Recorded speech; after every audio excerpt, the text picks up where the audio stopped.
I've been waiting 2 seasons for it, and it's here. Future Will, do not cut that. Like, yeah, I don't know if we can have a Tyler standing in for a Tyler.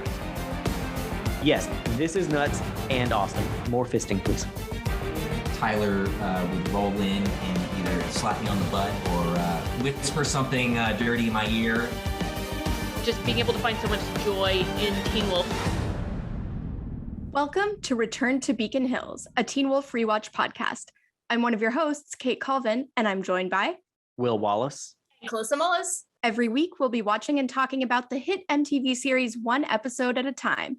And this week, we're talking about Season 3, Episode 1, Tattoo. If you're watching Teen Wolf for the first time and you're worried about spoilers, have no fear.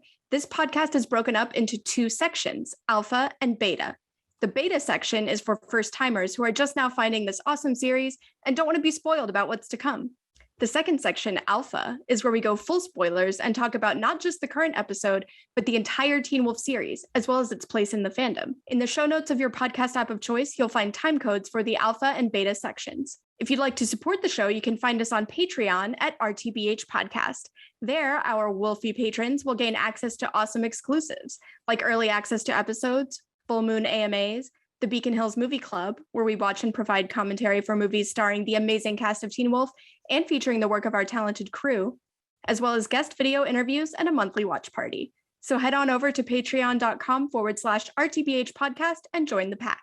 Follow us on Twitter and Instagram at RTBH Podcast and Tumblr and TikTok at Return to Beacon Hills. If you'd like to ask us questions or offer suggestions for future topics to discuss, you can email us at returntobeaconhills@gmail.com. This episode is titled Tattoo. It was written by Jeff Davis and directed by Russell Mulcahy. In this episode, a mysterious woman rescues Isaac from the Alpha Pack, who have stolen his memories of the incident.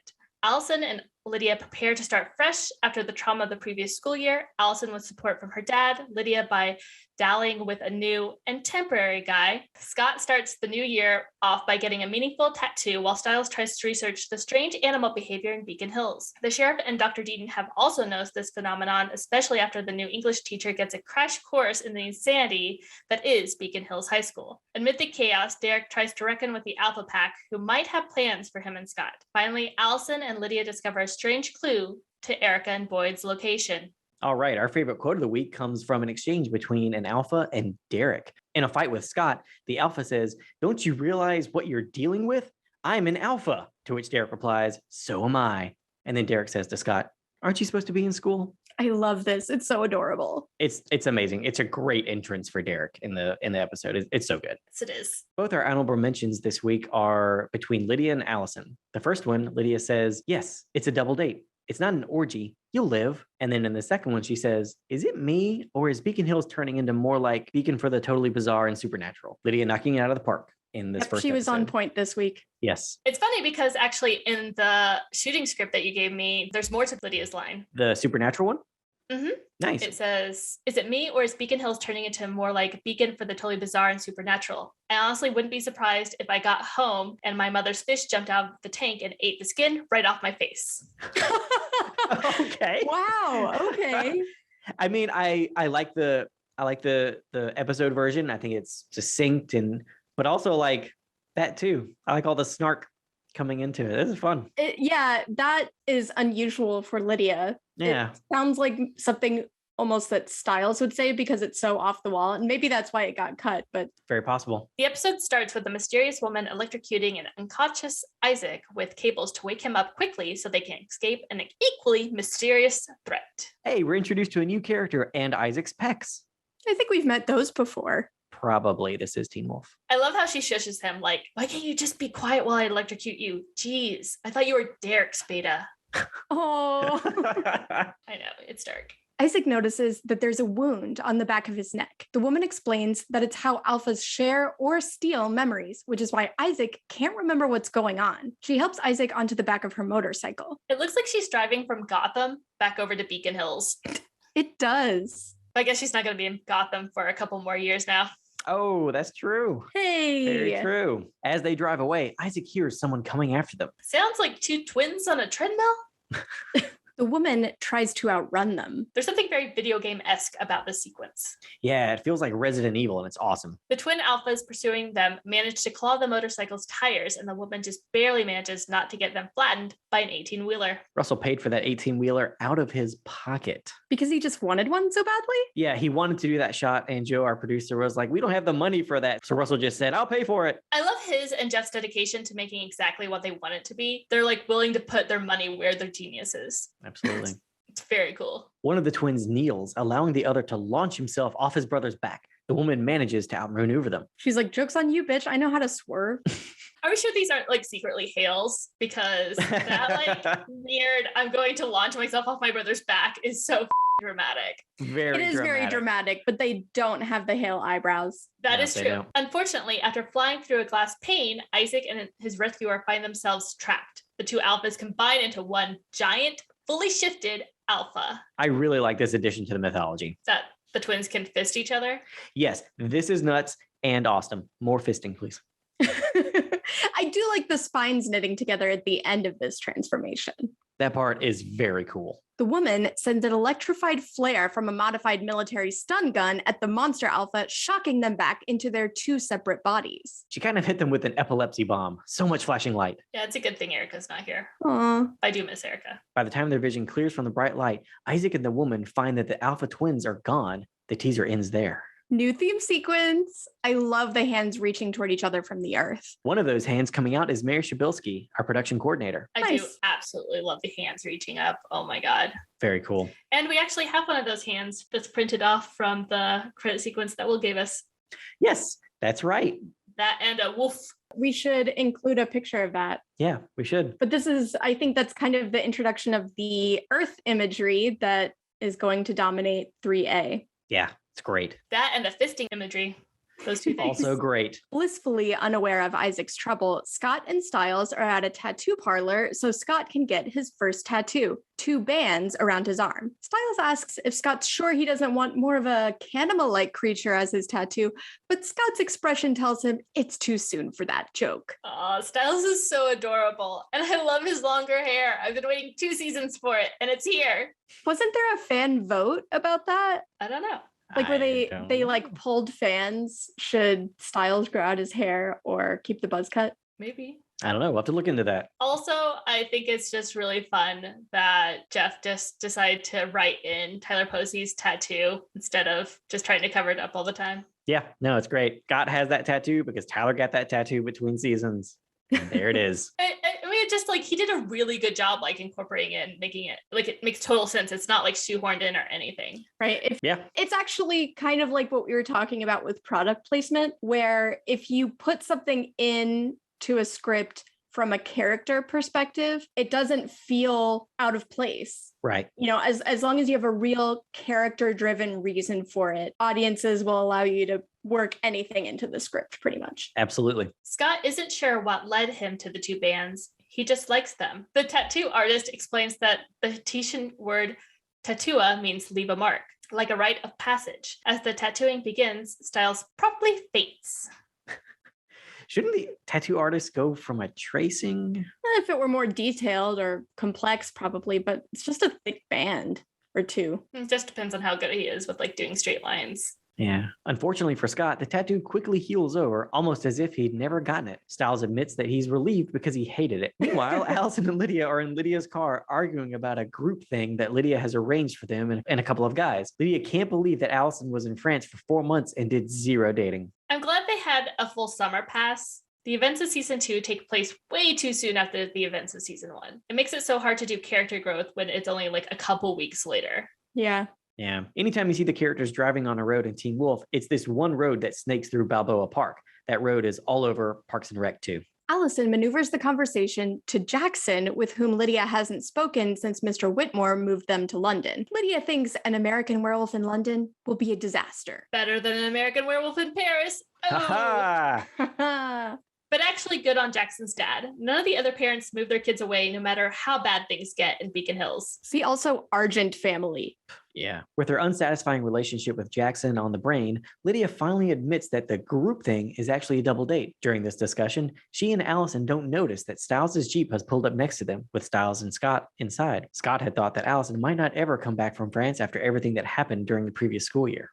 Scott's so oblivious. It takes him so long to get Stiles' hint that Allison is like right next to them. He's a puppy. Scott is entranced by seeing her smile. A puppy in love. But she does have a lovely smile. Despite what the others perceive as awkwardness, Stiles rolls down his window and tries to say hello, just in time for Lydia to speed off. He's so cute. I know. The line, they probably didn't see us, wasn't in the script. I wonder if it was ad-lib. I love that part so much. The delivery is amazing.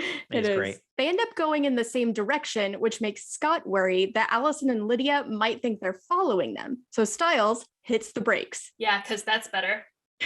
Scott hasn't learned about the literary concept of irony yet. Allison worries that something's wrong, and that's why Stiles stopped. Lydia stops too, but before they can do anything else, a deer runs headfirst into the front of Lydia's car, crashing through the windshield. Lydia says the deer had crazy look in its eyes. Scott touches the deer's body and can sense it was terrified. Scott looks out in the distance but sees nothing. I'm a sucker for that kind of shot. Makes me think of Jaws when Brody's looking out at the water. So scary. You don't know what's out there. Isaac and his savior are wheeled into the hospital. The woman tells Melissa to find the alpha. Melissa asks what she wants with Derek, but is pulled away before the woman can clarify that she meant Scott. For his part, Scott is busy preparing for the new school year. Totally not gonna fail this year. I don't think you have to read the selected bibliography, Scott, but I admire your thoroughness. His computer background is still him and Allison. I hope that's not still his password. It is. But the picture seems to be from that day in the woods when I could only assume Matt was stalking them and taking the photos. It was nice of Matt to give him a copy before he died. Matt was a nice guy. He kept trying to tell everyone that. He was a good guy, as in a Chucky doll. Chris comes into Allison's room to make sure she's ready to go back to school. He's got grief stubble. Also, this is a different house, right? This isn't the room we've seen before. Would you be willing to sleep in the room where your father helped your mother commit suicide? Nope. They should probably just burn that house down. And move out of Beacon Hills. Yes. Preach. But in the script, it actually did say new apartment, new room. And it's listed as the Argent apartment. Oh, nice. The description. Oh. Stiles' before school process involves researching deer-related vehicular accidents until his father physically drags him away from the computer. The physical comedy. I love this scene. Right? And the thump of him falling off the chair out of frame. Excellent. Lydia spends her before school time with a little recreational morning sex. Okay, I love this scene. It's so great. Lydia then tries on her playmate's leather jacket. She's turning into a bad guy. You say that as if everyone doesn't wear a leather jacket. It's the de facto uniform of Beacon Hills. The guy in question asks if they can go on a real date, but Lydia isn't interested in that. He then asks if they can have sex again, and Lydia is far more open to that idea. But first, school. You could just let yourself out, right? My mom can give you some cab money. Scott arrives at school proudly on his new motorbike, but is surprised to find two other motorcycles parked next to him. They're shiny and they're identical. Two new douchebags, and we just got rid of Jackson. Lydia's thoughts exactly, except with a different tone. In the script, it cuts between this mysterious girl in the hospital and the twins being introduced. It says the girl's eyes snap open, a gasp of air pulled into her throat as if she's seeing the faces for herself. Interesting. There was some weird intercutting in the episode with her. It just wasn't, I don't think, at that moment. Yeah. Right. But yeah, this one makes it seem more like she could almost have psychic powers. Yeah, where she could see them entering. Yeah. Scott wants to ask Derek to help him make the tattoo permanent. But Stiles suggests that Derek already has his hands full looking for Boyd and Erica, who are still missing. They pass by the principal's office, where the newly instated Principal Thomas is perplexed to find a sword in his office. Christian, we're so happy you're back. I love that the sword is still in there. Lydia checks out the freshmen, or rather, freshmen, but Allison points out that at 14, they're more like fresh boys. Yeah, those are all men in their 20s. Yeah. The Alpha twins catch Lydia's eye. She's on the prowl for a new distraction. I love that head tilt. That's normally a thing reserved for straight guys checking out girls. Very true. At the same time, the mysterious woman wakes up gasping in the hospital. Weird transition. That was the one I was thinking of. In another room, Melissa worries about Isaac not healing and the fact that he's scheduled for surgery, which is going to be very confusing for everyone. On top of that, she can't get a hold of Derek. I wonder why Derek didn't pick up. Like, what else is he doing? He's trying to stage a perfect entrance, Kate. Isaac wants Melissa to do something to help resolve the situation, but she reminds him that she's new to all this werewolf stuff, but not to being perfect and amazing. She's handling it very well, though. Isaac asks that Melissa call Scott, but before she can do that, Sheriff Stilinski pulls her aside and asks her to let him know when Jane Doe wakes up because she has about $10,000 in property damage to answer for. Little do they know that the woman has bent the IV tube to keep from getting sedated. $10,000 and that's all? I guess it's because that's the warehouse district. Some of the worst property values in Beacon Hills. Back at school, Allison and Lydia head to English class. I'm into Lydia's dress here. I actually bought a copy of Allison's skirt. It's free, people. Allison feels awkward when she's forced to sit by Scott. I love Scott sitting there literally twiddling his thumbs. Stiles gives Scott a somewhat sarcastic thumbs up for the suave way he told Allison that the seat was totally vacant. Stiles can project sarcasm in even the shortest of shots. It's his gift. But maybe Scott should have just offered her a pen, call back. Cute. Worked last time. That would have been cute. Everyone's phone goes off just before their new English teacher comes in, quoting Heart of Darkness.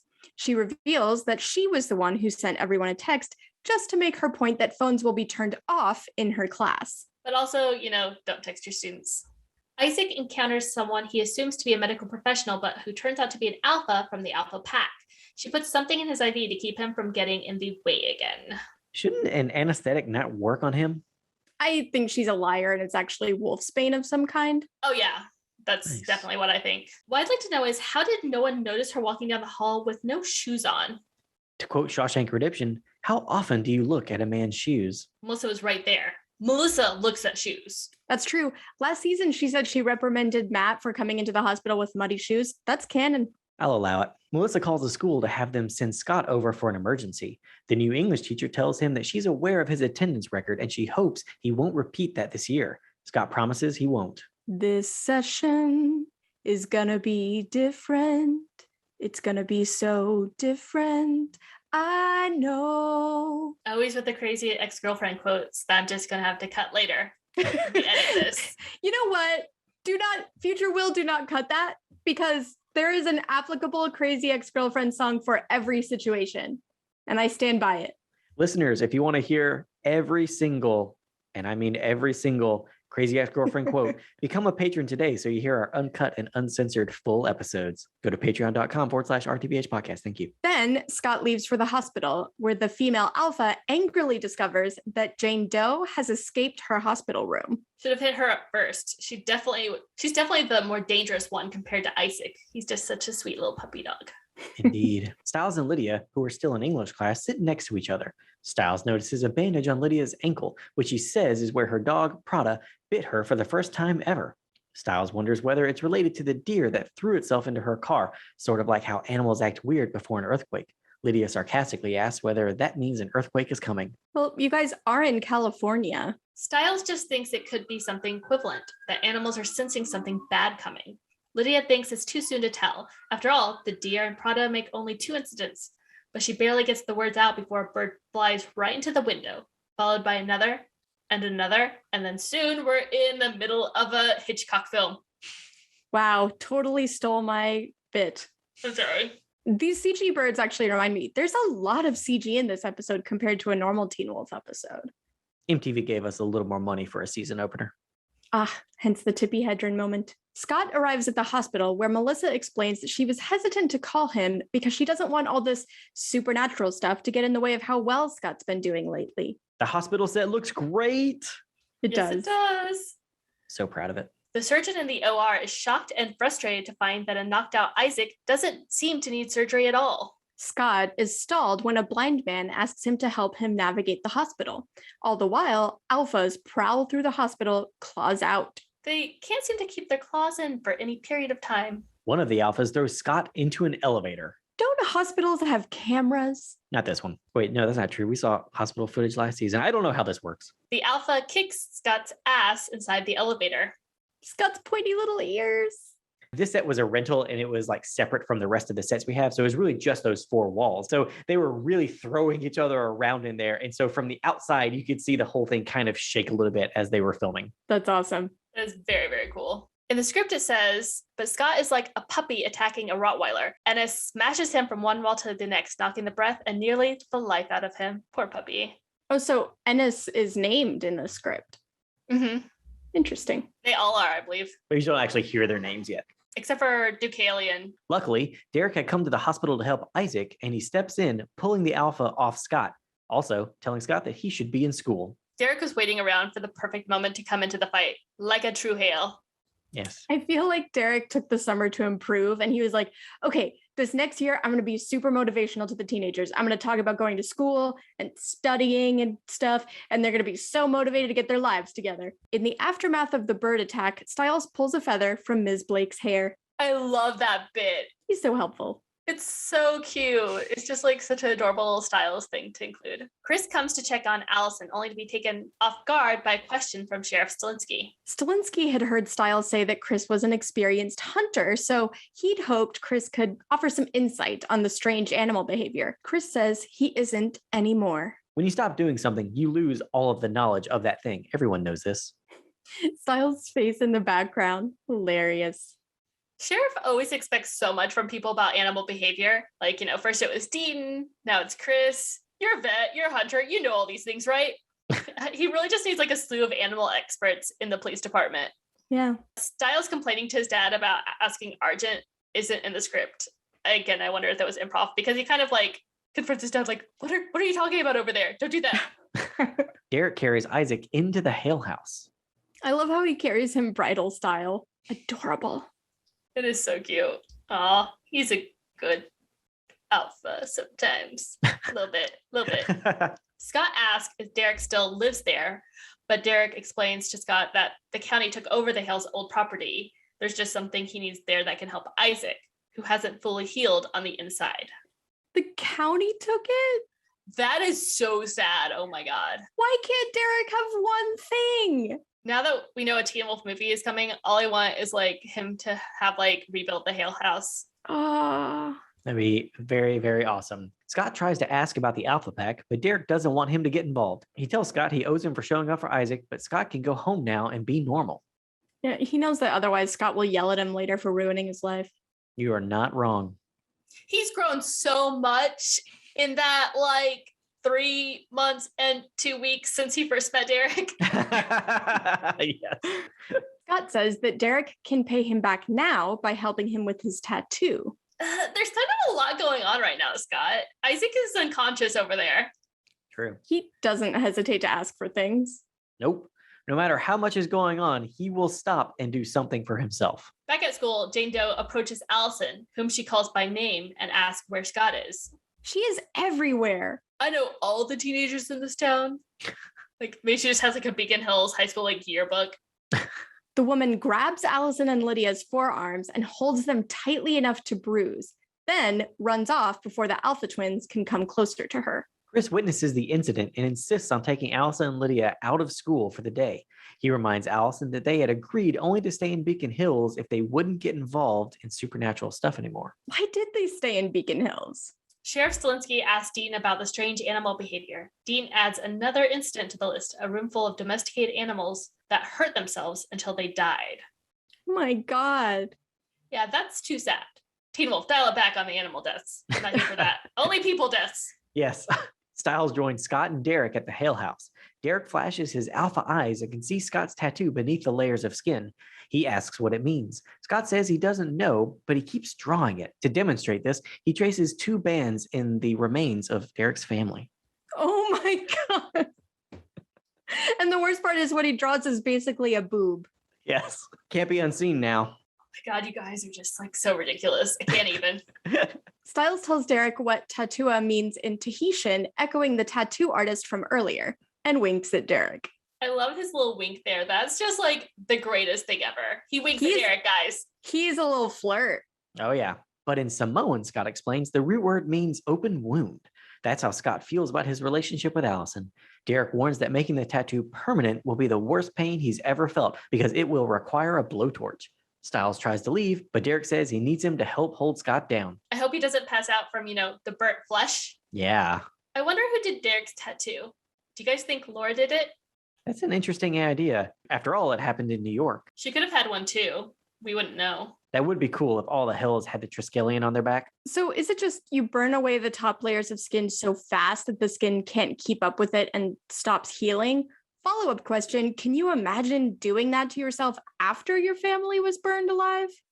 I mean, I think that's why he did it. Punishment. Yeah, penance. But yeah, I would like to know more about how that works. Derek grabbing Stiles to keep him there wasn't in the script. It was just him ordering Stiles to stay. Oh, interesting. Because it's a very like physical movement of him being like, no. Yeah.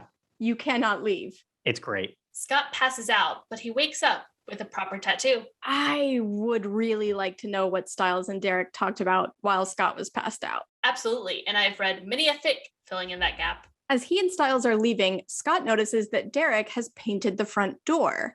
He asks why, but Derek just tells him to go home. I like HGTV, Scott. Jesus. The county painted it?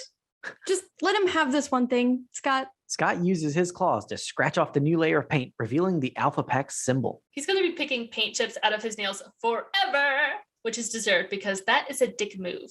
It's so unnecessary. Derek begrudgingly explains the Alpha Pack to Scott. He really can't win with Scott. Derek spent so long being like, Scott, help me with this. It's for the greater good. And Scott was like, no, it's your problem. I want to focus on school. And now Derek's like, it's my problem, Scott. Just focus on school. And Scott's saying, no, you need to tell me everything. This is very true. Cornered at the high school, the woman who saved Isaac breaks off a broom handle to wield as a weapon. Fun fact, in between setups, the actress who plays Jane Doe here, named Megan Tandy, would be walking around the stage twirling the broom handle as practice. It was awesome. That's fantastic. I love it. I'm impressed with how she holds her own against the alphas with just a broom handle. That's like some MacGyver shit. That was Slappy's broom handle. It's made of very stern stuff. Still need that Slappy spinoff, don't you, Will? Oh my God, it would be so good. You and Slappy, man. It's my boy. Derek explains that the Alpha Pack is led by Deucalion, who was revealed to be the blind man from the hospital. Deucalion? He sounds pretentious. When Deucalion faces off against, let's call her Megan, since that's the actress's name and we don't have a name for the character, and he puts on his sunglasses, I just hear the CSI Miami theme song in my head. Isaac wakes up and asks where the girl is. Derek, Scott, and Stiles have no idea who he's talking about. The girl is wounded and losing a fight against the alphas. She defiantly tells Deucalion that she knows he's afraid of Scott. Deucalion corrects her that he's aware that Scott has the potential to be a threat, but someone once taught him a very smart way to eliminate a threat. Get someone else to do it for you. The woman assumes he means Derek. Deucalion then slashes at her. That was Gerard's thing, right? Yes. The whole get someone else to do it for you. Absolutely. Gerard survived last season's events. Yeah. Which we didn't see him die, so. Yeah. He slunk off into the night, trailing black secretions. Ew. The same for this character because, she just gets slashed out and we see blood flying, but we don't see what happens to her. Very true. It's the Teen Wolf way not to see if anyone's truly dead or not. Yep. In the script, there's actually a cut scene after Deucalion's line. It says, Stiles steps out the front door with a worried Scott following. But when he pauses at the door, twilight sun streaming in, he glances down the tattoo on his arm with a small smile of pride. Surprisingly, Derek puts a brotherly hand on his shoulder, looking proud as well. After this, it cuts back to Jane Doe's realization that he's talking about Derek. Oh. I thought that was very interesting. Yeah, that would have been cool. We don't get a lot of brotherly love from Derek. No. Because, Scott doesn't want it. While Lydia tries to help Allison choose a wall color for her new bedroom, Allison notices that the bruises on their arms look like a symbol, specifically the logo of a local bank. In a quick flash, we see that Erica and Boyd seem to be trapped inside that bank. The episode ends there. Great opener for the season. Yes, it was. That wraps up the beta section for Tattoo. And now we're about to dive into spoilers, not just for this episode, but for the whole Teen Wolf series. If you want to stay spoiler-free for all the excellent stories to come, jump out now and we'll catch you next week. But if this isn't your first time in Beacon Hills and you want to hear more, don't move a muscle. Here comes the alpha. And seriously, an American Werewolf in London. Like, that's not going to be a disaster. All right, Wolfies. Now we're going to jump over to our interview with Tyler Schnabel, stand-in and actor on Teen Wolf. Let's have a listen. Tyler, how did you get into acting? Oh man, so acting started at a very young age for me. When I was 5 years old, my mom took me to go see The Mask in theaters. And that film just totally blew my mind as a kid. And I just remember thinking to myself, how do I do that? Like, I want to be that, and I want to do that. Nice. And my mom kind of explained what being an actor was, and how films are not real, and people make them out here in California and LA. So I just like immediately started, the path from there. And my stepdad, he was always making home videos with his VHS camera. Nice. And I kind of just, picked it up one day and started making some little movies of my own, and started making little magic shows because I was into magic. And then those magic shows would kind of segue into, little commercials in between the tricks. And then that kind of turned into little shorts. And then before you know it, I was auditioning for my school plays and just doing everything that I could try to get my hands in. Nice. Well, that's awesome. Yeah. That's really cool. I like how even at an early age, you were like, this is a business. We need commercials to buy airtime. It's adorable. Exactly. That's fantastic. So right. So, and then I decided to pursue it in college, and it was a theater major at Kutztown University in Pennsylvania. And then my senior year, I met some filmmakers in New York City, and actually was in Boston. And I got their information, and I asked them if I moved out to LA, if I could work on their next movie. And they said, if you can be out in Los Angeles by August of 2011, which was the year I graduated, we will hire you as an intern production assistant. Nice. And that movie, Sherm was the AD on, and really? that film led to Teen Wolf.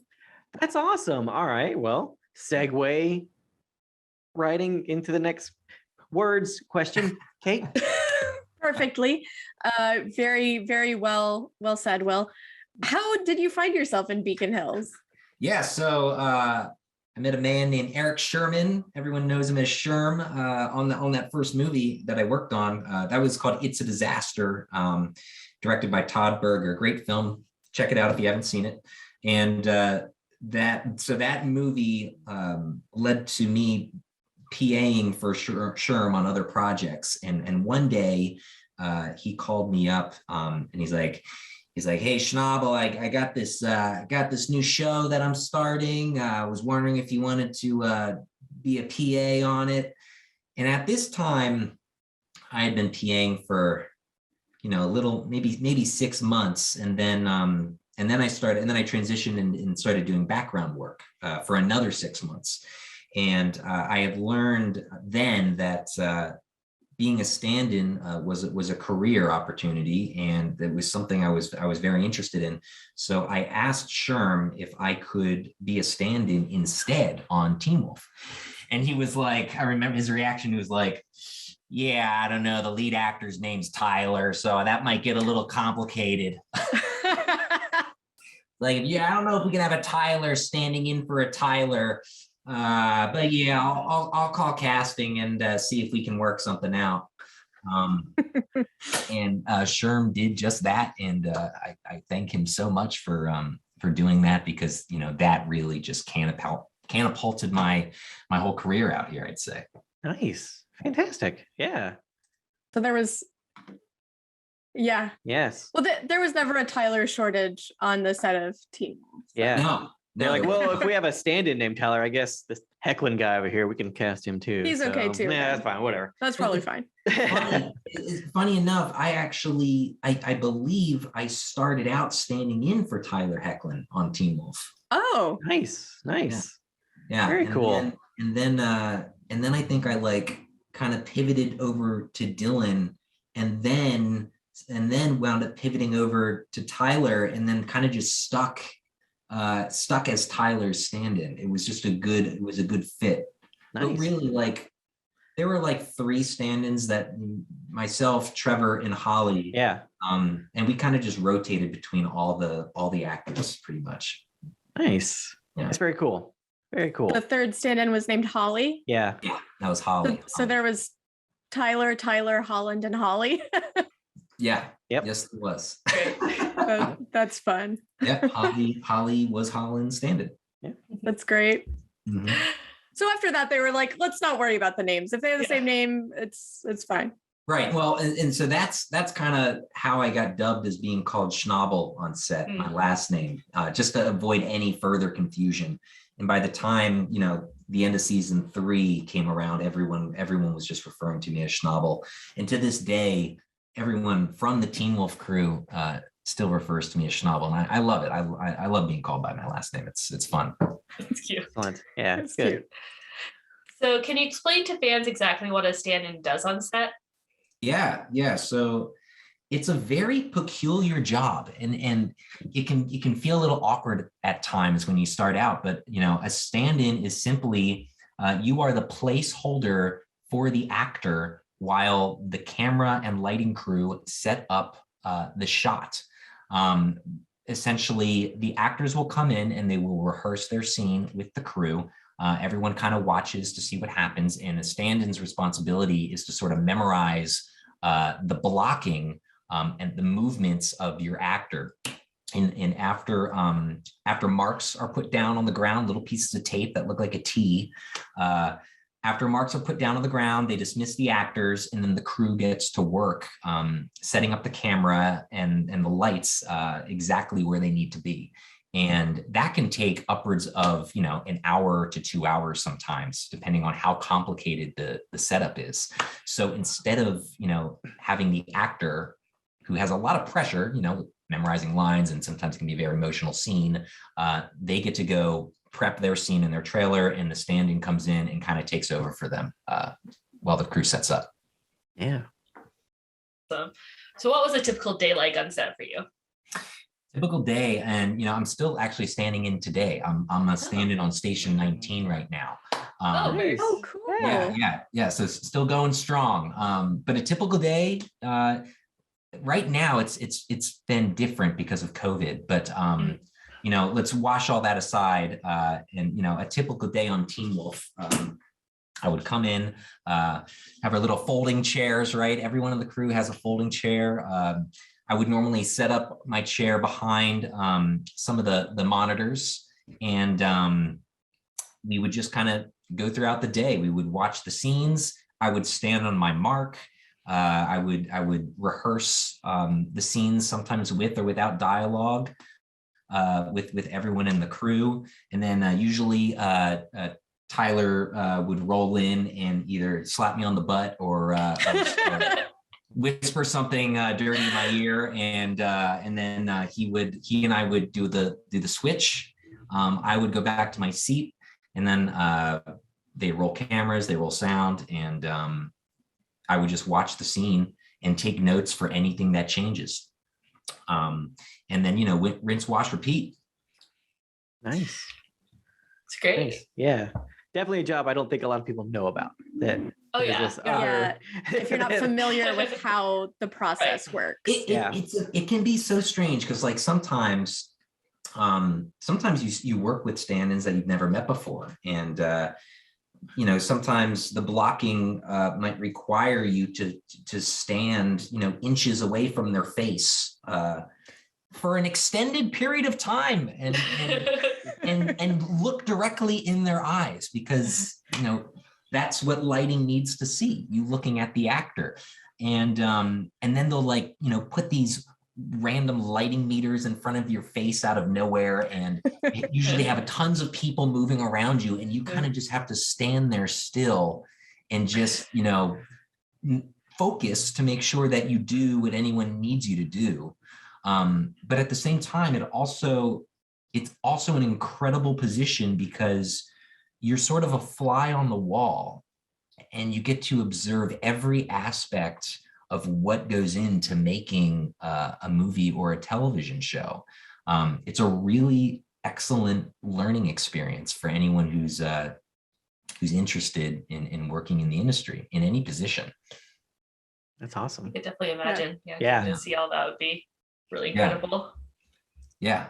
it's a really cool gig. I've come to embrace it, and I love it. I love going to work. Excellent. Can't ask for anything more than that. Yeah, exactly. So if you could be any Teen Wolf creature, what would you be? Oh man. Okay, can you guys help me refresh my memory on the creatures? Oh yes, we can definitely do that. Oh yeah, Had vampires and Bigfoots. Bigfoots, He's obsessed with Bigfoot. Just Wait, chupacabra monsters. okay. Was Bigfoot in Teen Wolf? No. No, Will's but can just you obsessed. imagine? He's just obsessed with Bigfoot. But that's you it. I could say that. I mean, you can say No, whatever you Will. want, buddy. No, we had werewolves, Canamas, Canamas. Kitsune. Oh my God, the kid. I would not want to be the Kitsune because that just looked like a very complex costume and thing to maneuver around in. Mm-hmm. And I certainly don't want to be the faceless pulpy body again because that was such a terrifying experience. Oh my gosh. Yeah. So okay. So I know I don't want to be those guys. I would. Banshee. There's Banshee. Mm-hmm. Was Deucalion just a wolf? Yeah, He was the demon wolf. He was the demon wolf. The alpha of alpha. The apex of apex predators. Yeah. I just watched that episode. So we're very dramatic is what we're saying. Yes. Very dramatic. I actually love Deucalion. I thought he was such a great character, and he was a great actor to stand in for too. I did a lot of Deucalion doubling as well. And I don't know. I kind of would pick Demon Wolf maybe. Okay. Nice. I just thought he had just such great swagger. He did. He does have cool sunglasses, and he can make it lightning on command. So... Yeah, we were rewatching it. We were like, can he control the weather? Because when he does that whole big spiel, Monologue. yeah, the whole monologue about I am the demon wolf, and then there's like lightning outside behind him, just crashing right as he finishes his monologue. We're like, did he somehow learn how to control the weather? I don't think the werewolves do that, but. So we'll throw that in there. Let's throw that in there. Yeah, exactly. Maybe he can solve climate change. Oh, there you go. There you go. There you go. Deucalion. He's an eco wolf. Yes. I like that. Yeah. I'm a very eco-friendly person, so I think that fits right in line. Excellent. I love it. What was the Teen Wolf set compared to, or what was the Teen Wolf set like compared to other shows like Liberty Crossing? Similar actually. I mean, a lot of crossover between those two shows. Two of the actors, we had Shelley Hennig, incredible actor, and just so fun to work with. She just brought so much of that fun energy from the Teen Wolf set over to Liberty Crossing. And then I'm drawing a blank on the other actor's name. Pete Plotchick. Yes. And he played the scientist when I was the dying wolf. So I got to share the screen with him. Another fantastic actor. He just popped up on my TV the other day when I was watching the morning show. Yeah, so similar in the sense that there were just, similar people because Sherm was also the AD on that, and Steve Windle was another AD on Liberty Crossing, and both worked on Teen Wolf. So, it was fun. It was light. I think like the biggest difference was just like the content, because Liberty Crossing was primarily a comedy. So you just didn't have such intense, setups, lighting and camera setups. So the days weren't as long. I don't even think we really shot nights. We shot one or two nights on Teen Wolf. Just a couple. It was very That's one way rare. to put it. Yeah. Just a couple. Yeah. But yeah, that was a really fun show to stand in on as well. And it was just great it's always great to just reconnect with the cast and crew. They become family. You guys know that. Yeah. Nice. What's your favorite episode of Teen Wolf? Yeah, I was doing a little studying before this before this podcast. Okay, so Motel California has always stood out to me. That's a good one. I wish I could say why. I think it had to do with just season 3 was the first season I joined. I came on to Teen Wolf, and that was one of like the first big location episodes from what I recall. And that location I just thought was really fun in general, and really looked beautiful on camera. And they just from a working perspective, I just had a really great time working on that episode. And then I remember watching it and just seeing how everything kind of fell into place on screen, and just how good everything came together. So that's one of my favorites. And I also I really like the episode Devoid. Season 3 has just always stood out to me, and I really think it's because it was the first season I worked on. But I also Dylan playing Void Stiles was just such a phenomenal performance. And that's just always stood out in my memory of some of my favorite moments in the show. And that Devoid episode, there's a beautiful set, which was, I think it was inside the speaker factory that we were working at. It's just a white expansive room, and you got the Nematon right there, and he's playing chess with Nagitsune, right? Right. And I just loved that. I thought that's such an iconic moment. Definitely. Yeah, it's a very arresting visual, and and something you haven't really seen on Teen Wolf, but then just and the Nematon is so cool itself, that little that prop, but then it's like, where can we put it that's weird? And it's like, I don't know, how about just a giant empty white room? It's like, love it. It's like, oh, well, there happens to be 100 feet from here, so let's go do that. So it was just such a creative show. They were always figuring out new ways just to like bring the imagination to screen. And I think like one of my favorite parts about working on the show was just getting to experience all of these sets and locations, and going places I never ever would have been to before, like the sewer plant in Long Beach, like roaming the tunnels down there. That was, it smelled pretty bad, but just like like I never would have gotten to experience that. And I don't know, it was just really cool and unique. And Trevor, my stand-in partner, we were always just taking photos of everything.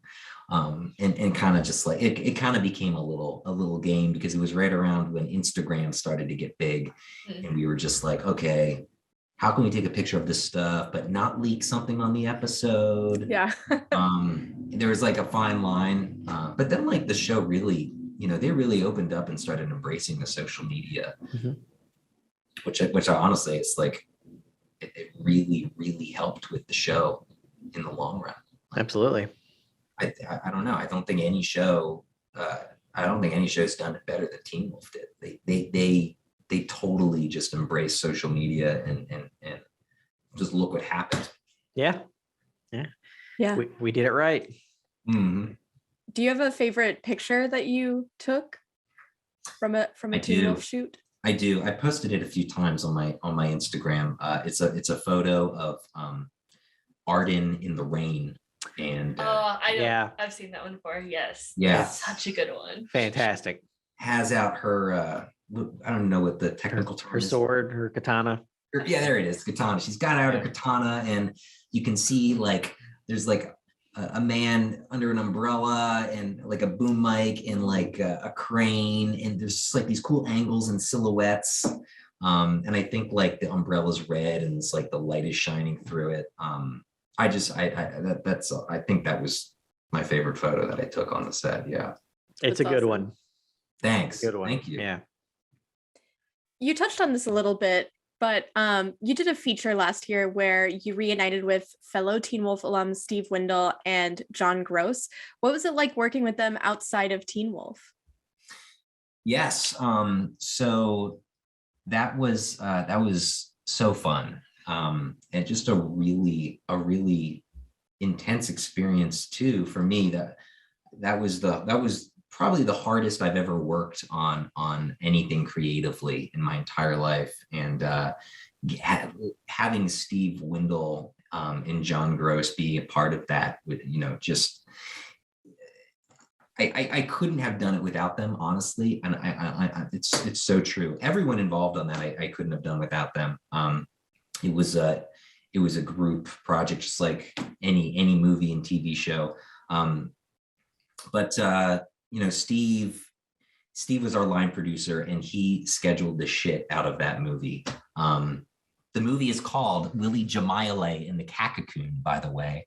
It's a handful, but yeah, I said a feature because I was like, I kept trying to say it and failing. And so I was like, what if I just say a feature and make him say it? Yeah. That way I don't screw it up for everyone to hear. It's okay. It's funny that the name of that film, like even the film festivals that we played in, they watched the movie and they still couldn't pronounce the names right. But hey, what can you do? It kind of became a little inside joke. But yeah, so we shot that in Pennsylvania, and Steve and I are actually from Pennsylvania. And when Steve also was on It's a Disaster with Sherm as well. And when I first came out here, the first phone call we had, I recognized that we had the same area code. Neither of us had changed our phone numbers yet. So I was just like, hey, are you from PA? And he's like, yeah, dude. We totally hit it off, and we became good friends ever since. And he's such a hard worker, and he knows how to put the pieces together better than anyone else I know. And so he was such a huge asset, and just a fun person to be around. And John Gross, man, like John and I have become really close too. He and I are big Apple nerds, and we have a little text message Apple group with like five other people. And so I talk to John probably like, every day, because we're always sharing stuff in the text group.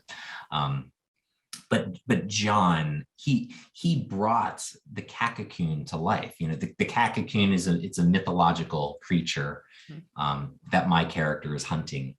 And John actually he did VFX on my first film, Fraser Park Recut.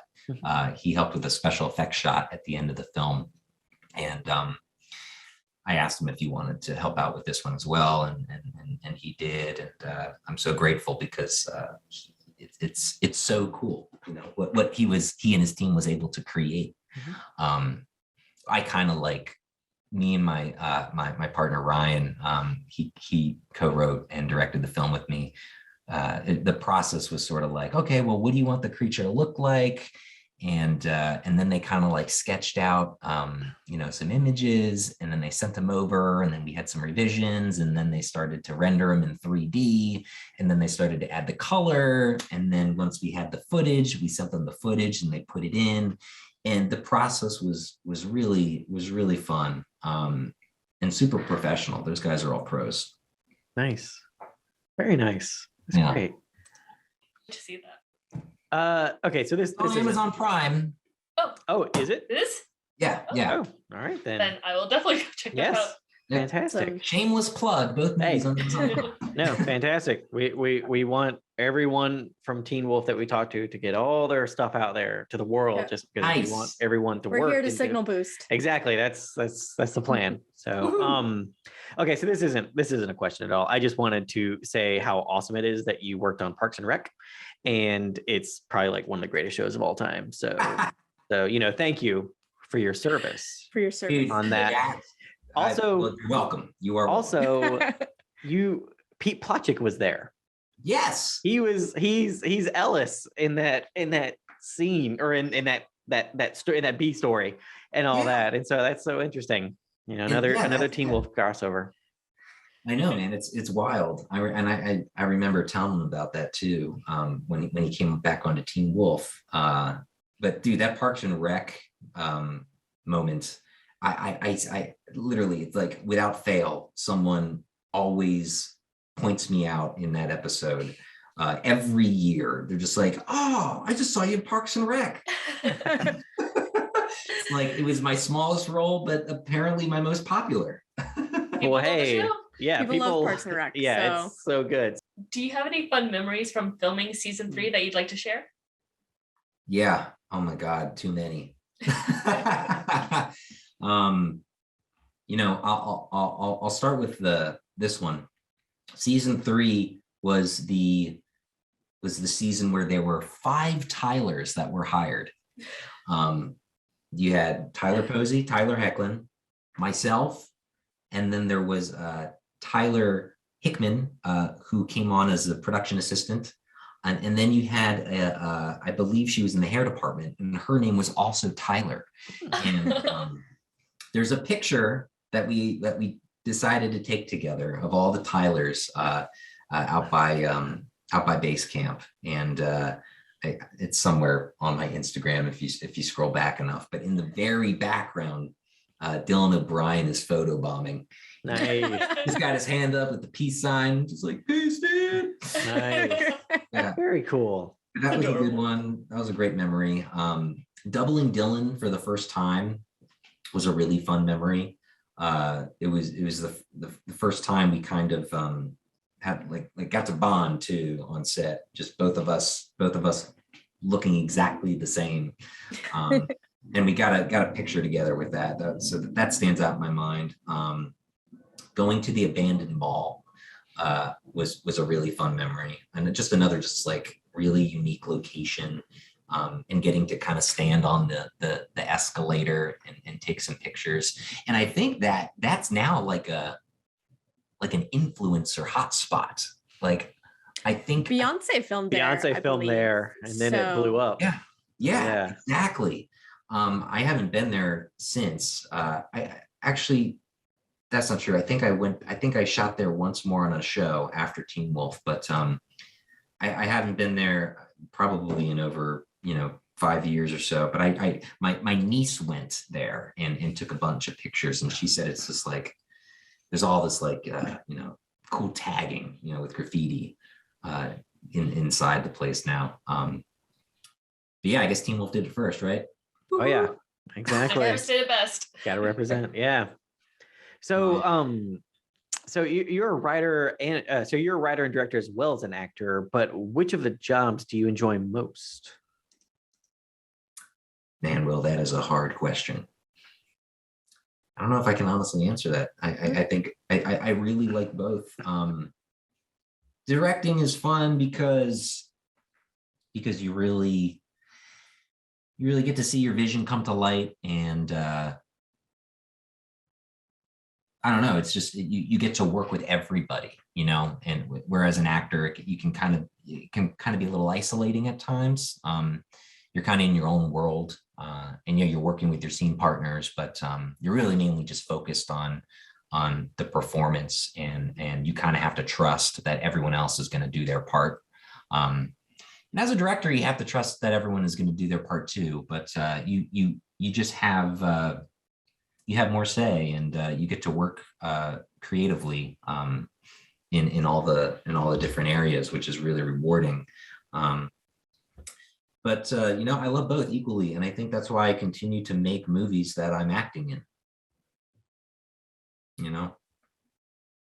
But it's hard. It's hard. I don't think I could ever just direct by myself and also act. I have to have a co-director. Gotcha. Yeah. Thanks. And my first film was co-directed with my buddy Sam Hanover, and my second film was co-directed with my buddy Ryan Delaquilla, and couldn't have done it without them. Nice. Fantastic. That's wonderful. So you played a dying wolf in the episode of Weaponized. Can you tell us anything, like what was that experience like? How did it come about? What can you tell us about it? I don't really remember exactly how it all kind of fell into place. I mean, I had been expressing interest to be on the show probably, maybe midway through season 4. I started whispering in some people's ears. I was so nervous in season 3, by the way. Like I didn't want to do anything. I was just like, even it was funny because, they would do these rehearsals and when they were ready to film, they would say pictures up, right? And that's the signal that like, oh, we got the image we need and we're about to start rolling. And there were so many times where they would say pictures up and I'd still be on my mark and the actors wouldn't be anywhere. My heart would just start racing. And I'm just like, oh no, are they gonna film with me on this mark? It's like, of course they're not. Like there's no way. But I was just so nervous. I was so green. But once I started just getting acclimated, I started getting a little bit more comfortable and I felt confident enough to start telling people that I wanted to be involved on the show as an actor. And the dying wolf was one of the first, I guess, parts that kind of came to fruition. And it was so fun. That was my first time doing full wolf makeup. And I mean, it's like not, I think I did full wolf, maybe like 75% wolf for like a Comic-Con thing or a Teen Wolf convention where they did makeup on me for fun. Mm-hmm. But I remember that. Yeah. I have a picture with you right? in the makeup. Oh, cool. Mm-hmm. Yeah. But this particular part, just full wolf in costume. I had the black blood too coming out of my mouth, I think. But yeah, that was such a fun experience. I think there was a moment where Dylan O'Brien stood in for me, or Tyler Posey stood in for me just for fun, and that was just like so cute. This is a fun moment. And then after everything, everyone clapped, and it was, it was awesome. It was absolutely awesome. That's just wonderful. Yeah. Absolutely wonderful. It's a great experience. How did Nano Pictures come about? Yeah, that's kind of an interesting story. So I already mentioned that I am an Apple nerd fanatic. Well, my first Apple product I bought in high school, it was the iPod Nano. The first gen iPod Nano, and I was obsessed with this thing. So much so that at lunch in high school, I made an announcement to the entire lunch table. I said, everyone listen up. I had my iPod Nano in my hand. I said, from now on, I want everyone to call me Nano Schnabel. Oh my God. That's a choice. That's a choice. I mean, did it catch on? Let's just say that my high school friends to this day call me Nano. Yeah, it stuck. It stuck. Little did I know that was actually going to be permanent, a permanent nickname. But yeah, so I embraced it, and it was around the time when YouTube actually started, and my first YouTube channel. My username was Nano Shorts. It was, it was kind of a play on word. Instead of like Tyler's Shorts, it was Nano Shorts. Mm-hmm. And also my whole shtick on YouTube was making shorts, like, 1 to 3 minute short films, which are nano. Yeah. So that was how Nano Shorts came around. And then once I realized that I wanted to make movies, feature-length films, I kind of had to change the name of the company because a movie isn't short.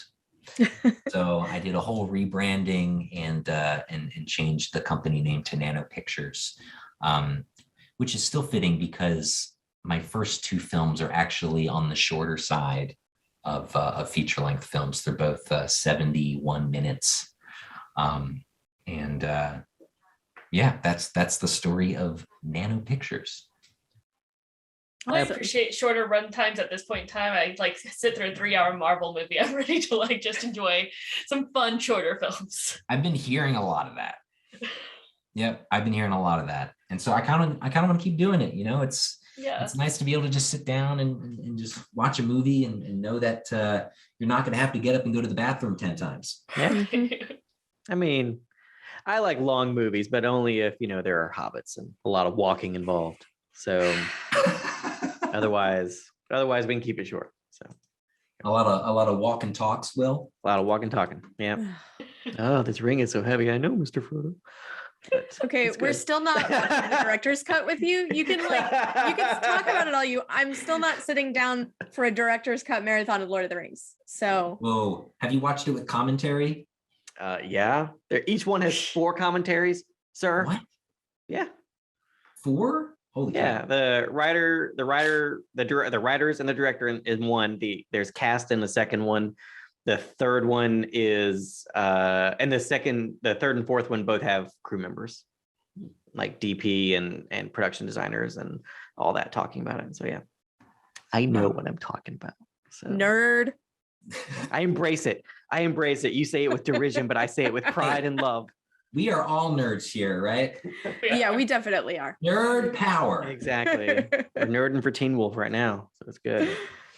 Yeah, I'm a podcast co-host. I'm not actually throwing stones from this glass house. It's all in good fun. Yep. So the Teen Wolf movie has been announced. What would you like to see happen in it? Oh man, besides me being in it? No. I'd like to see that too. I would like that, yeah. Fingers crossed, we'll see. I just want to see the band back together. Honestly, like just getting to see all the actors and characters share the screen again after, all the years that have passed. I mean, what has it been? It's been what, 5 years since? It's been 5 years, yeah. 6. Yeah. It's almost, I was just thinking about this the other day, actually. I feel like we're at that point where more time has passed, at least for me, being off the show than when I was on the show. Mm-hmm.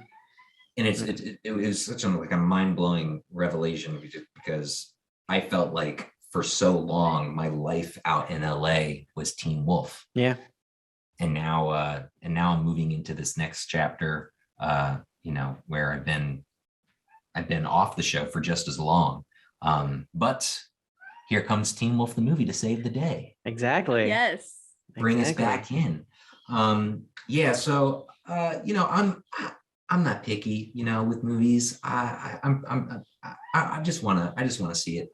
I just want to see it. I want to see the actors. I'm excited to see what kind of new creatures, if any new creatures make it to the screen.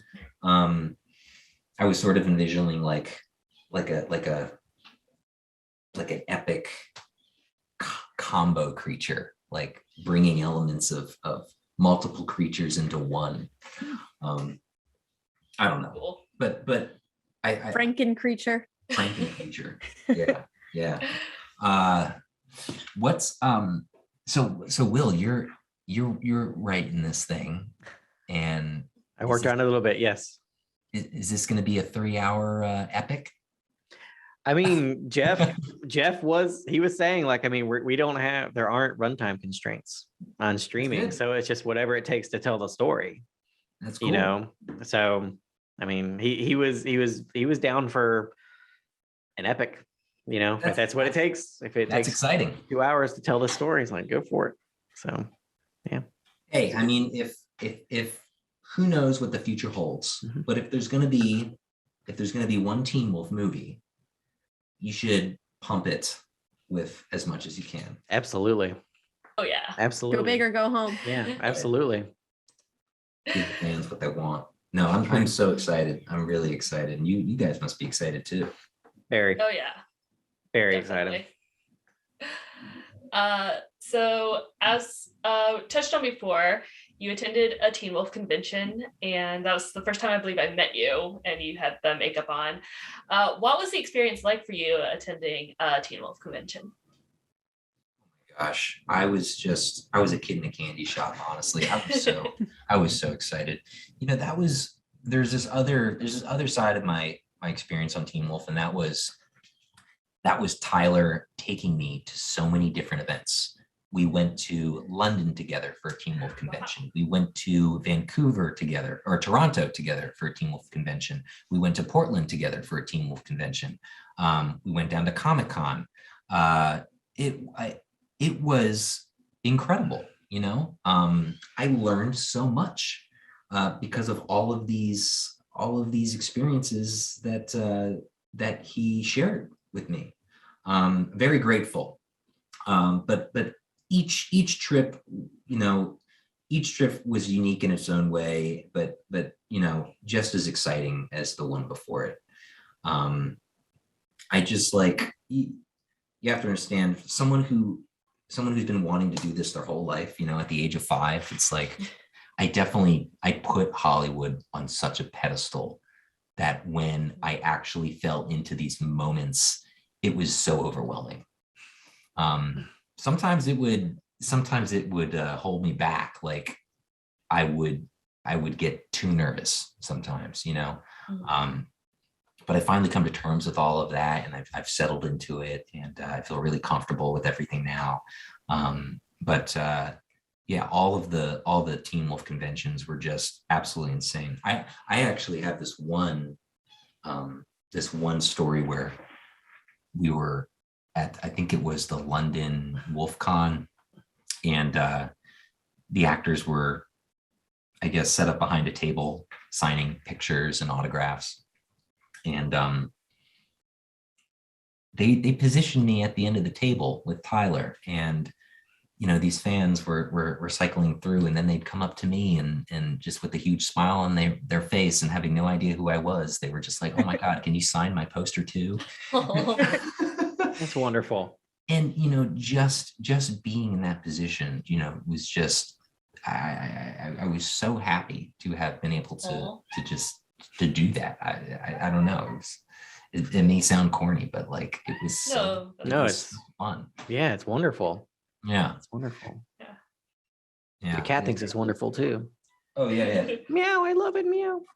I think he's jealous. I think he's jealous. We're talking about wolves in the presence of a cat. Oh, look at that handsome man. His name's Mafio, and he does have a fan Instagram account. It's called Mafio Cat. Okay. Yes, I know. I'm following it. I follow a lot of cats. Oh, good. Yeah. Oh, yeah. He does too. Yeah. Okay. Well, that's happening. Those conventions were wild though. Like, I was so impressed with how the actors handled all of them, because they barely had any downtime. Oh, yeah, they can be really packed. Yeah, packed weekends. So kind of building off that, do you have any memorable fan encounters that you could tell us about? I think I just told it. I think that was the story I was going to tell. And then I also have another story. I met this guy named Kieran Housley. He was a big Teen Wolf fan, and I believe he was also in London. And he and I had on the same beanie, and we just kind of had this moment where he was just like, "Oh, cool beanie," and I don't know, we kind of just became internet friends after that encounter. But he was so nice, and he was so kind, and it was just kind of cool to connect with a fan that way. I don't know, it was kind of like a just organic way. Yeah. You know what I mean? Yeah, absolutely. Yeah, that was great. Yeah. So shout out to Kieran Housley. I don't know where he is or what he's doing. I haven't heard from him in a minute, but I hope he's doing okay. Excellent. Well, hopefully he'll listen to this. Yeah. Who on the Teen Wolf set would have made the best alpha? You know, sometimes I saw myself as the alpha stand-in sometimes. Nice. I remember one of the seasons, Matt Rawls, he was one of the ADs. He was like, "Okay, Tyler, we're going to give you some more responsibility, and we're going to make sure that you're helping out with the scheduling now. Okay, you're in charge of scheduling the stand-ins, and when you get the call sheets, you need to look it over and you need to review them. And if there's any changes you need to make on the call sheets, you let us know. And I was just like, wow, that's cool. Daunting task, but yeah, I was like, okay, I guess this makes me the alpha stand-in now. Nice, very nice. But in all seriousness, I would say that Steve Wendell, again, he would make a great alpha just because he's such a great problem solver. Nice. And he's great at delegating too, communicating with people. I feel like an alpha needs to be a good problem solver, a good communicator, and a good delegator. Mm-hmm. I like that. I like that a lot. I also feel like our most beloved alphas on the show were not any of those things. No, they were not. That's why things went south all the time. Yeah. Had Steve been the alpha in season 1, the show would have lasted like 4 episodes. And they were like, well, this is working out pretty good for everybody. I guess we're done for the day. And Beacon Hills was doing really well. Yeah, exactly. It was just the way it was. Well, are there any upcoming projects you can tell us about? The most exciting one is that I am going to be appearing on the show Pam and Tommy that starts next week. Very nice. That is exciting. So excited to watch. Very nice. Yep. I'm just crossing my fingers that my scene doesn't get cut. But it's from what I understand, it's kind of a pivotal moment. So I'm assuming it's all going to be good. Yeah. And I share the screen. I've been told I share the screen with someone fun. I won't give it away. You'll just have to watch and see. Okay. But I'm very excited about that. So that's the most most recent or closest thing in the future that's happening. And then I'm also I just started writing a feature film. So I'm happy to just kind of dive back into script writing again. I do have a third script that's complete that I hope to start shooting once COVID, I guess, is in the rear view mirror a little bit more. It's just like COVID, and it's just seen so much of this on Station 19. It's where it costs more money, right? And more time. And it's also just more unsafe, right? Obviously, if you have the protocols, but people still get sick. Yeah. And I kind of want to avoid those 3 things because you don't have a lot of money to make a movie. And time is money. Just want to have a safe set. So hopefully once we can get through this, fingers crossed, because it's just been such a tough time. Yes. I hope I can get back out there and make my next movie. Nice. Yeah. Awesome. Well, that's wonderful. We hope so too. Yeah, no, we would love that. And that would just be incredible. So yeah. Awesome. Well, Tyler, thank you so much for coming on the show and talking to us about another show that we love very much collectively, because he was pretty amazing. Parks and Recreation. Yes. Yes. Right. That's right. So good. That's our next podcast. So it's going to be good. So, but thank you so much for coming on to talk. We've been talking. We are trying to talk to as many people as possible just because everyone loves the show and everyone who comes on has such good stories for us. And it's just a great way to relive something we all love and then get to share with people who love the thing that we love. So it's fantastic. Yeah. I think what you guys are doing is amazing. And you were so kind to have thought of me, and just thank you so much for having me on. It was so cool hanging out with all of you guys. Yes, it was wonderful. Well, we don't want to take up any more of your time. So you have a wonderful rest of your, I guess, it's afternoon for you. Yeah. And we'll be talking to you soon. Okay. Okay. Sounds good. Right. Melissa, Kate, Will, thank you very much, guys. Nice seeing Thank you. Again. Yeah, Thank you you so for much. joining us. And Mafio. We had a great time talking with Tyler, but now it's back to spoilers. So the introduction of Brayden is in this episode's teaser, although we don't get her name yet. We don't get a lot about her at this point in the story, but we later learn that she's a mercenary. So with that in mind, why is she doing all this for Isaac? And why is she looking for Scott? And how does she know all this? Deaton? Question mark? I don't think she ever interacts with or mentions Deaton. Yeah, I don't think we ever get any actual answers about this. Regardless, she makes for a good teaser heroine, after which we get the new theme sequence, I Love Black Wolf, Derek. Which doesn't actually pay off for several seasons. Yeah, why does it come up so early? I don't think they're related. I think they put the Black Wolf into the theme sequence for 3A because it looked cool, not because they already had plans for Derek to do a full shift at the end of season 4. Really? It's just unrelated that he actually turns into a giant black wolf later. Well, I don't think that was planned in advance. I think they put that in there because it was a good visual and not as a setup for a later plot point. I don't know if you should admit that, Will. Just go with it. Be like, yeah, we nailed that shit. So far ahead. So far ahead. Well, speaking of plot points that come up later, I love all the edits where it's Lydia evaluating the new pool of potential sex partners in the school hallway, but it's Cora that catches her eye instead of the alpha twins. Oh, that would have been so much fun. Lydia's just trying to scope out the possibilities, and Brayden has to come in and spoil the fun. Kidding, I like Brayden. Okay, but guys, how is Brayden able to do the bruise thing? I think it's a very cool visual, but I don't understand it. Yeah, this never made sense to me. It would have been cool if she had been emissary turned into a mercenary, like magic for hire. That would have been really awesome. Yeah. And she has so much knowledge in this episode, so I feel like it would make more sense that way. She also seems to have a lot of insight, like that conversation with Deucalion where she talks about him being afraid of Scott. That seems very insightful into the Alpha Pack, not to mention how much she seems to know about our heroes.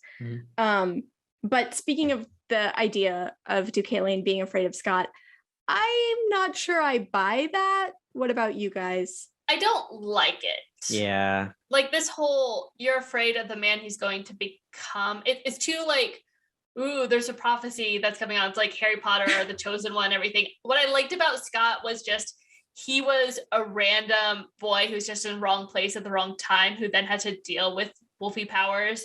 And I don't mind like the idea of like what happens with him becoming the true alpha, but like it's like that, it's kind of just based off his character alone, not it's been foreseen. He's going to be amazing and change the world and stuff. Right.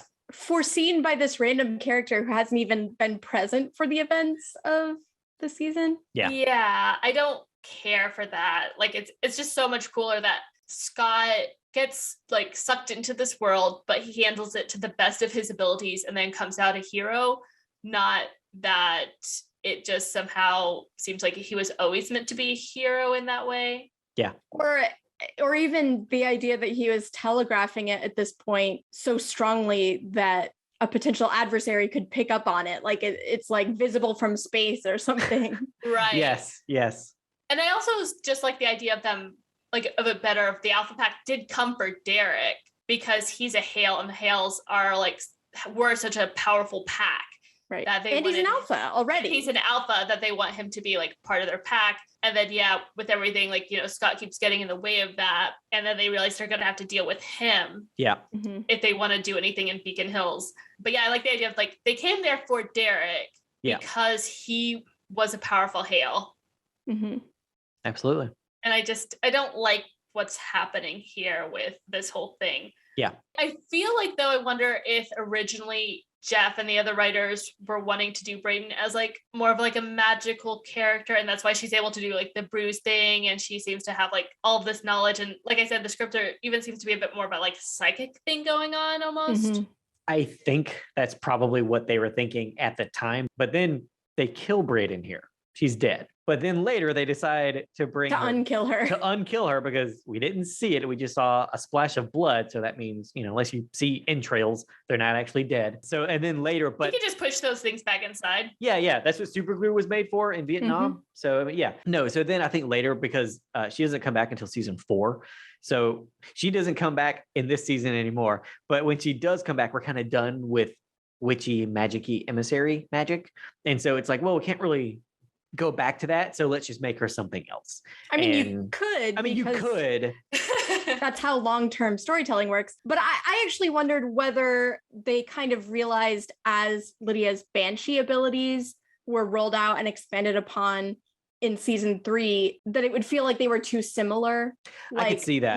Like a magical druid that can see the future is a little too close to the prognosticating abilities that Lydia turns out to have. Yeah. Yeah. I can see that. But going back to Scott as true alpha, I feel like it feels too unearned at this point for someone who's not psychic to pick up on that's where he's going. Right. Yeah. You know, so like he's a good guy for the most part, but he hasn't done anything that's like truly heroic yet, I'd say. Yeah. Right. It feels like the Alpha Pack story, or what Deucalion, his story is, should have been season 4, where it's like he turns in 3A, and then we have 3B for him to do true alpha stuff. And then in 4, by that point, someone can be like, oh, it's a true alpha and this and that stuff. Because you're right, it hasn't even happened yet. And so now it's just like, oh.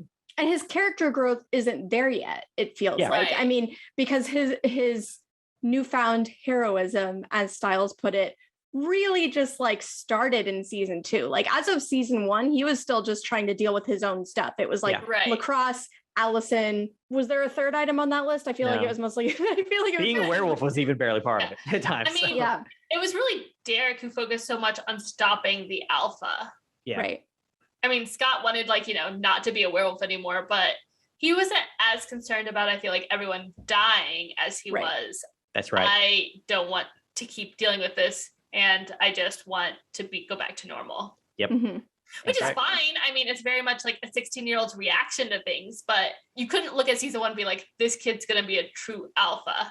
Right. This kid is so heroic that he's going to transcend the previously established supernatural rules. Yeah. I like the idea of someone eventually doing that, but it is something that you have to work up to and not have characters just drop in kind of at the start of that arc and be like, oh, I can tell where this is going. Like, no, don't do that. Yeah. Let it get there in a way that feels more natural, because otherwise it does feel a little bit like just seeing the future in a crystal ball, which it doesn't seem like ultimately is where they're going with Deucalion or Brayden. Right. It's funny you commented on Brayden's death scene, because in the script is actually way more apparent that she did. Oh, yeah? Yeah, in the script it says, throat slash, the girl slumps down, cheek hitting the cement floor of the locker room, darkness creeping slowly in around her, her eyes finally flutter closed. So it's much more on screen. Right. Words. Like, because we just get her getting slashed out and then the blood flies. We don't even see where he slashes her, which turns out was like her chest, I believe, right? She's dying. We don't even see where she gets slashed. Like, it's just blood flies. Yeah. Right. Absolutely. So, but it is very definite in the script, it seems like. Yeah. I also found it interesting because there's an entire cut scene. Oh, yeah? Oh, really? That's rare. Or non-existent to this point, I think. Right. Well, there was like one whenever the sheriff like goes back and determines that the mechanic, the death was a homicide. Right. Yeah. I forgot that. But still, it was only like a couple lines of dialogue. Like, right. In this one, there's a cut scene whenever Scott passes out from the pain. He actually has a nightmare. Oh, interesting. Yeah. So it takes place in the high school. In the hallway, it says, a darkened, empty quarter. Scott steps forward. Strange whispers bounce off the walls. Shadows stretch across the floor. He continues on, almost seeming to drift towards something. Bodies, several of them. Blood everywhere. Breath tightening in his throat. He can see the faces now. Lydia, Stiles, Allison, Melissa, Stilinski, Isaac, Argent, even Derek.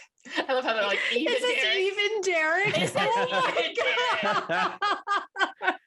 Oh my God. That's great. That is brutal. Someone steps next to him. He turns to Dr. Deaton, who looks on the bodies with a regretful shake of his head. Who did this? Scott asked. Deaton. An alpha, one given far too much power far too soon. Scott asked, who? Deaton nods to the end of the corridor where a creature seems to almost bleed out of the shadows. A red-eyed werewolf stepping into the moonlight. It's Scott, snarling, roaring, racing toward his human self, charging in for the kill when, and then it cuts back. Nice. So we actually get Alpha Scott there.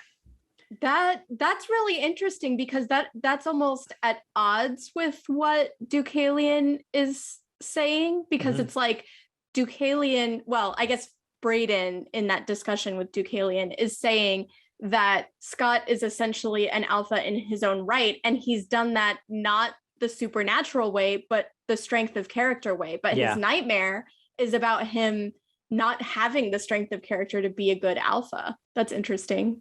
Also, this is so Age of Ultron-y.